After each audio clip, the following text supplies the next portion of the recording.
raadiyoonii Dirree Shaggar. raadiyoonii Dirree Shaggar. raadiyoonii Dirree Shaggar.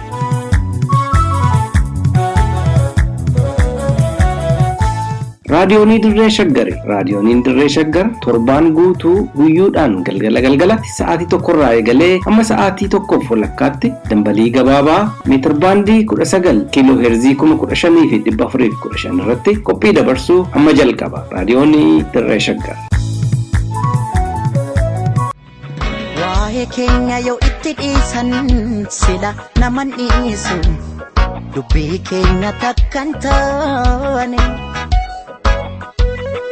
Otoo jirru nu takkan jirre maal godhu akkan jirre jiruu faana gargar baane. Itti dhiisne silaa gadin teenye walii gallee yoo kana naan galle. Itti dhiisne silaa gadin teenye walii gallee yoo kana naan galle. Hacee ilma sabaa goota haati deessee haqee murataa koo fagootti argitaa ilaaltee hubataa koo. Leencicha Oromoo Hacaaluu Hundeessaa yoomillee hin baatu onnee keenya keessaa. Dhugaarraa hin gortu haala ilaallattee ati siidaa haqaa duruu ijaarrattee.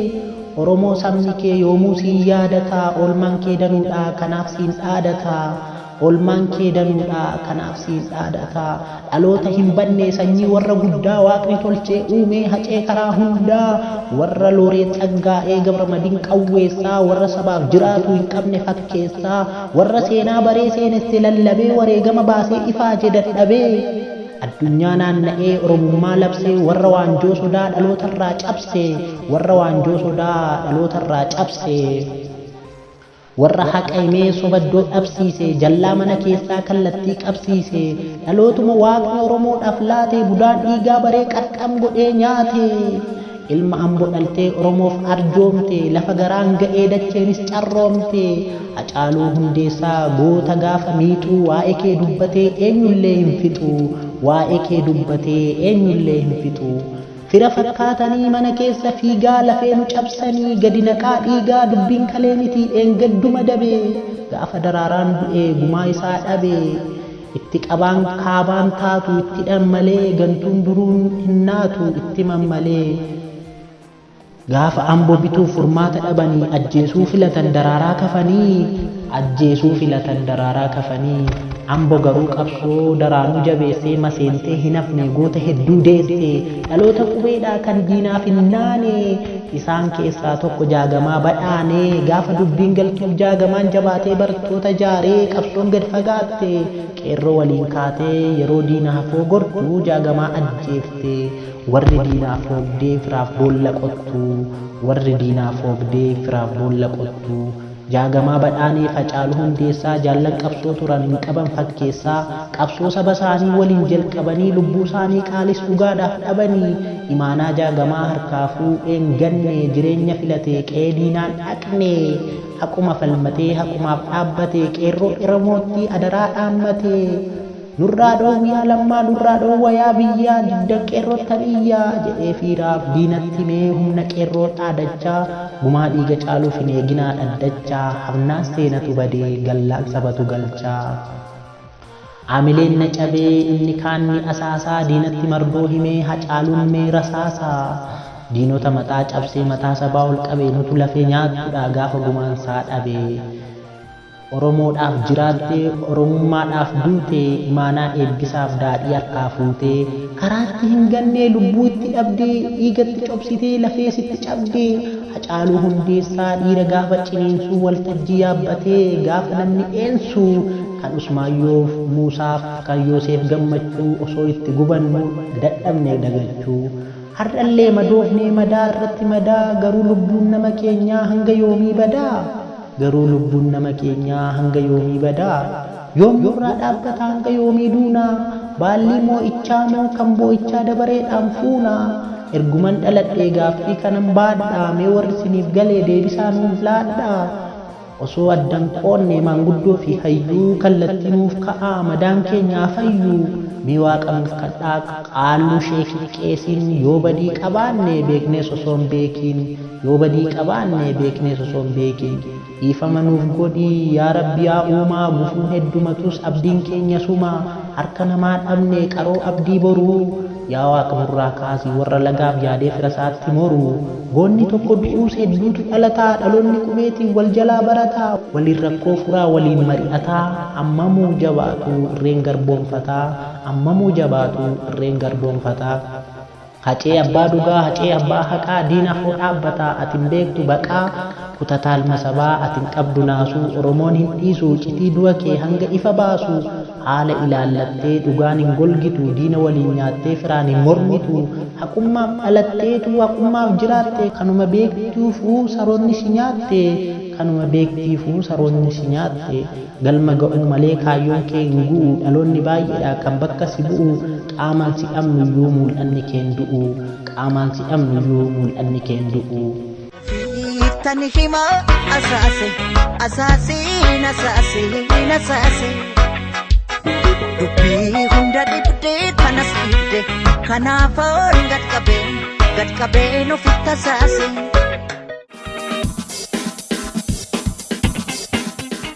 Bakka jirtanitti nagaan keenya sinaa ga'u akkam ooltan kabajamtoota dhaggeeffattootaaf hordoftoota raadiyoonii Dirree Shaggar oduu guyyaa har'aaf qopheeffanne kan sinitti bu'an seenaa beekumaati mata dureewwan oduutiin nan eegala. Hacaaluu Hundeessaa artistii qofa osoo hin taane nama jabaa seenaa fi aadaa Oromoo gadi fageessee beeku ogeessa aartii guddaadha jedhame. Aarsaan Hacaaluun qabsoo bilisummaa Oromootiif kaffale abdii injifannoo egereetiin yaadatamaa jedhame. Godina Wallagga Lixaa magaalaa Mandiitti dargaggoonni 2 waraana bilxiginnaan ajjeefamani. Ajjechaan hojjettoota gargaarsaa irratti raawwateef dhaabbileen addunyaa Itoophiyaa balaaleffachaa jiru. Amma oduuwwan bal'inaan.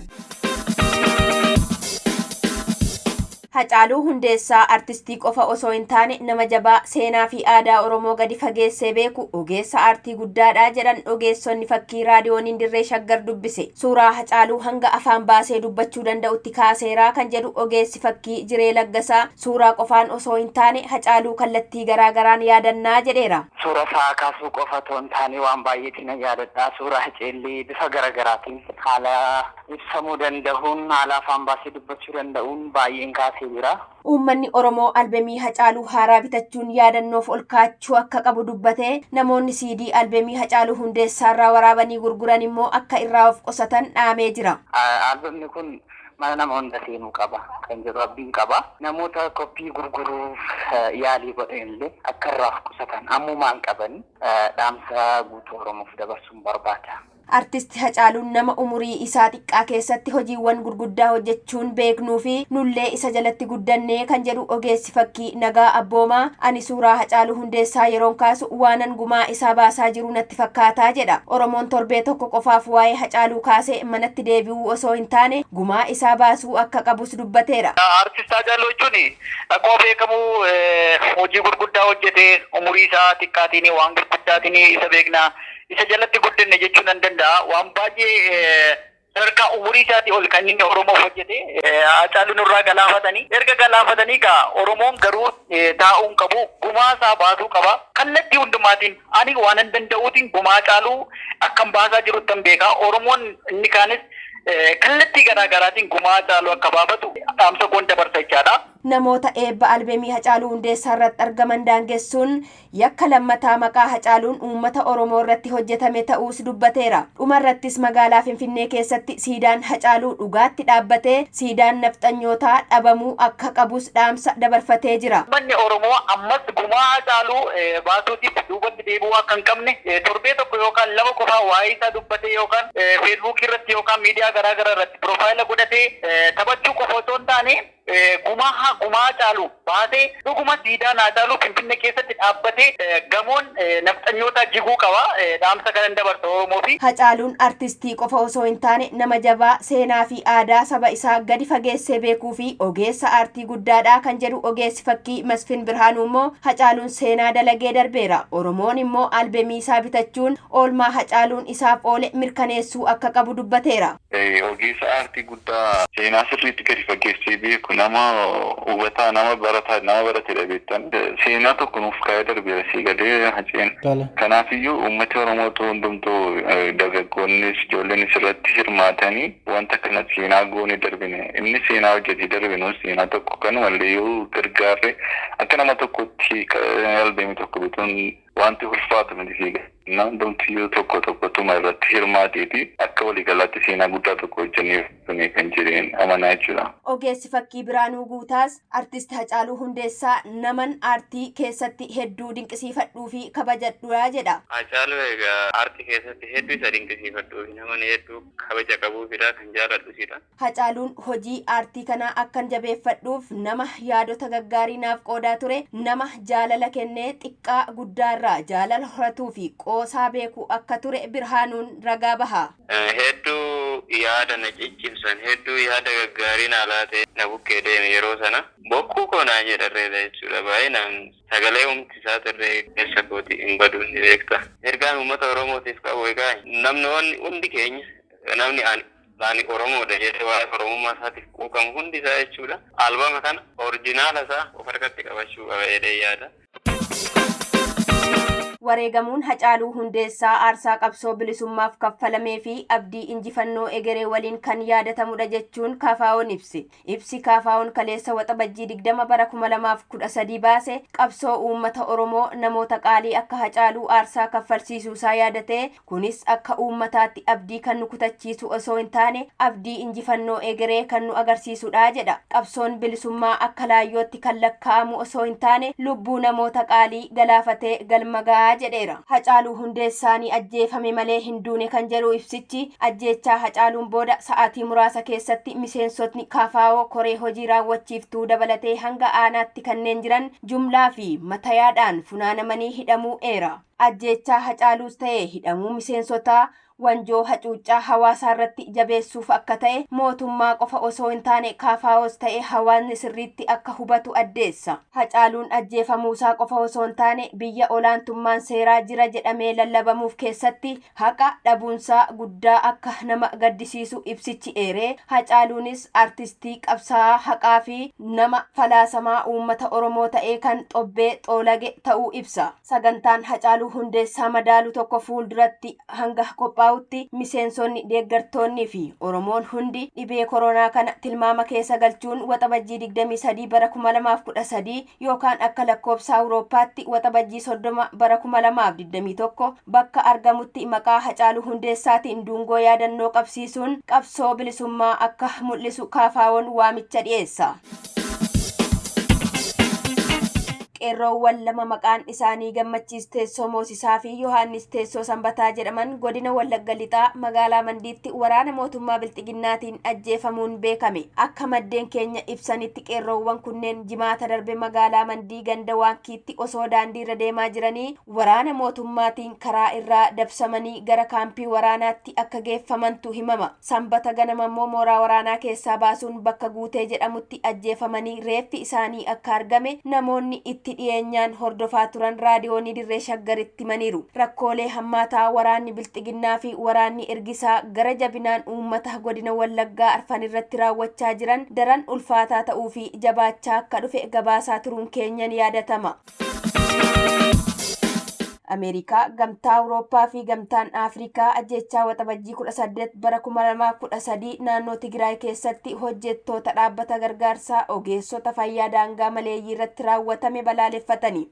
Rakkoolee Afrikaa keessatti mudachaa turan irratti yaada kennuunis ta'e qaamaan furmaata ta'uu dadhabuusaatiin kan komatamu Gamtaan Afrikaa naannoo Tigraayitti ajjechaan hojjettoota gargaarsaa kanneen irratti raawwatamee fi lolli hammaachaa jiru baay'ee akka isa yaaddesse ibseera. Dura taa'aan Koomishinii Gamtaa Afrikaa Muusaa Faaqii Mohaammed ajjechaa hojjettoota dhaabbata gargaarsaa kanarratti raawwatame gadi fageenyaan qoratamuu akka qabuu fi qaamolee waraanaa Tigraay keessatti hirmaachaa jiran seera idila addunyaatiin bitamuun hawaasni rakkate akka gargaaramuuf daandii banuu akka qaban akeekkachiisaniiru. Jaarmiyaaleen gargaarsaa Gamtaa Awurooppaas qaamolee waraana Tigraay keessatti hirmaachaa jiraniin ugguramuu damee dhimmoota alaa Gamtaa Awurooppaa yaadachiise ajjechaan akkasii namoota irratti raawwatamu ciminaan kan balaaleffatamuu qabu jedheera. Ameerikaan gama isheetiin ajjechaa kana erga balaaleffattee booda nageenyi miseensota dhaabbilee gargaarsaa eegamee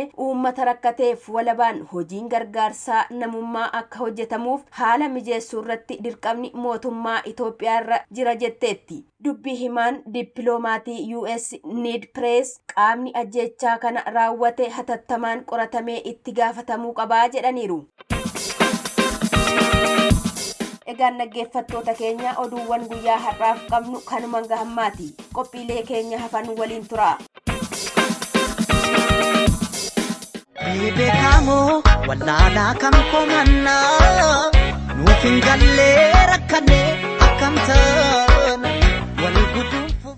Dhaggeeffattoota raadiyoonii Dirree Shaggar akkam ooltanii har'a keessumaa tokko isinii qabannee dhiyaanna. Keessumaan keenya Dr. Asaaba Raggaasaa jedhamu biyya Switzerland Yuunivarsiitii Zuriikitti leekcharar yookaan Piroofeesara Yuunivarsiitii Zuriik waa'ee Hacaaluu irratti gaafiif deebii xinnoo gaggeessina Dr. Asaaba waliin. Kana dura Hacaaluu ilaalchisee nama qorannoo gaggeessanii qorannoon isaaniis immoo maxxansa sadarkaa adda addaatti kan ergamee kan sichi maxxanfamu kaan immoo kana dura bahee maxxanfamee gabaarra oolee jira. Haala sanaan egaa torban kun akkuma hundi keenya iyyuu beeknu torban yaadannoo Hacaaluuti. Hacaaluun erga wareegamee waggaa tokko ga'uu fi ijaa kana albamiin Hacaaluun erga wareegamee booda eebbifamuuf jiru bahuuf jira gabaarra oolaa. Kanaaf kanarratti waa tokko yaada akka Dr. Asaabaan nu kennan gaafanna.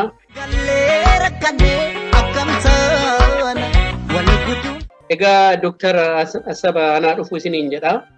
Mee Hacaaluu akkamitti ilaaltu? Hacaaluun hundumaa fi uummata Oromoodhaa fi goota akka ta'e hin beekama. Garuu sanarratti adda godhe akkamitti ilaalta kan jedhu kanaaf ani nama yeroo isaa dursee waa raaguu danda'uudhaan jedha. Waa arguu nama danda'uudha ture Hacaaluun.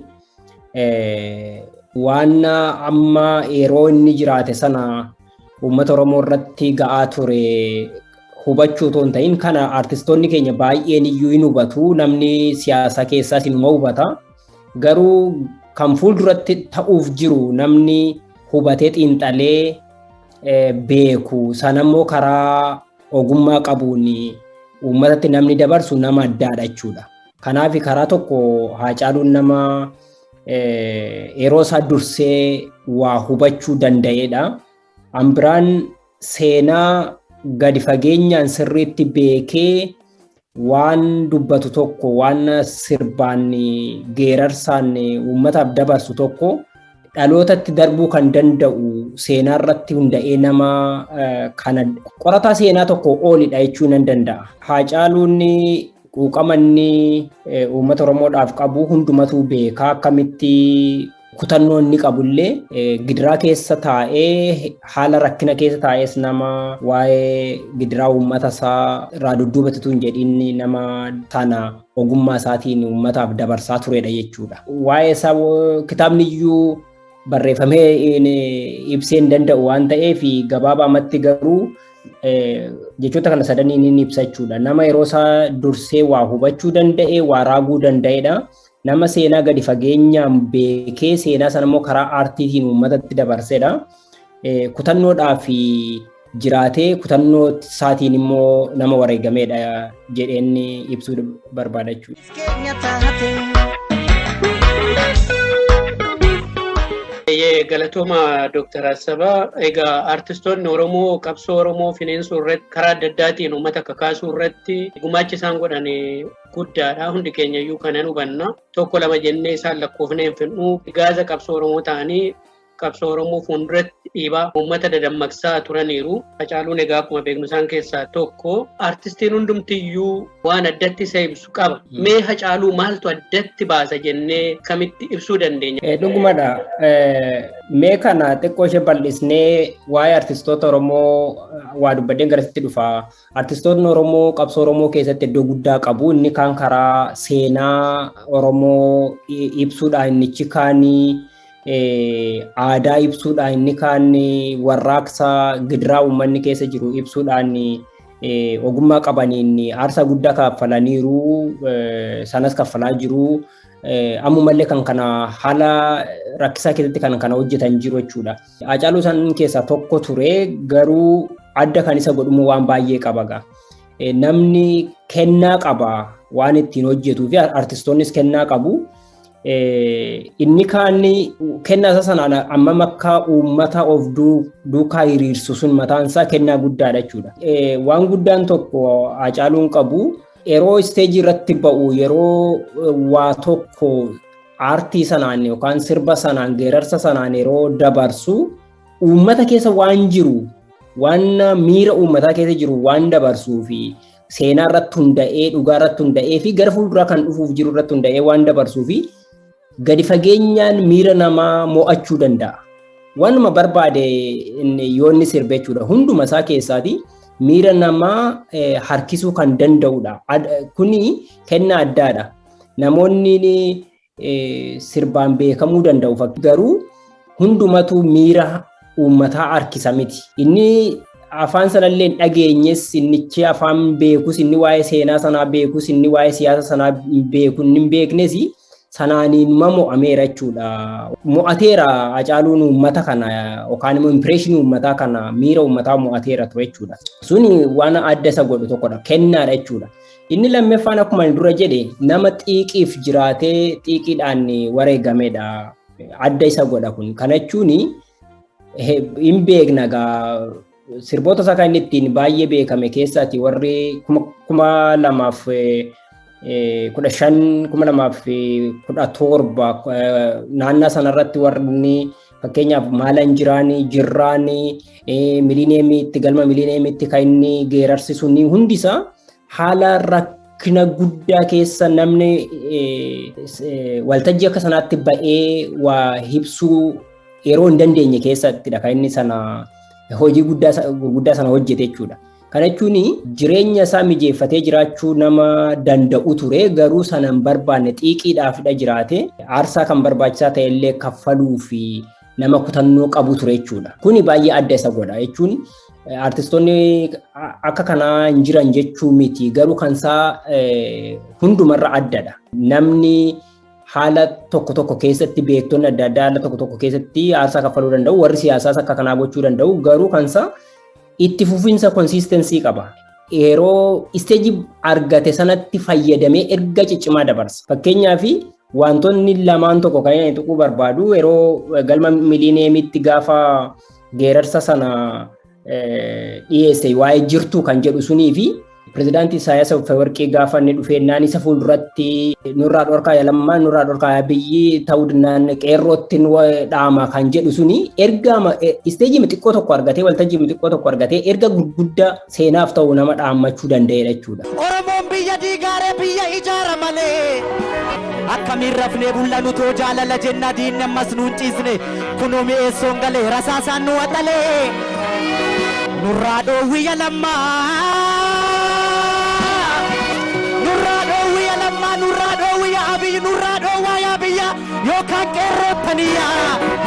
Kun kennaa addaadha.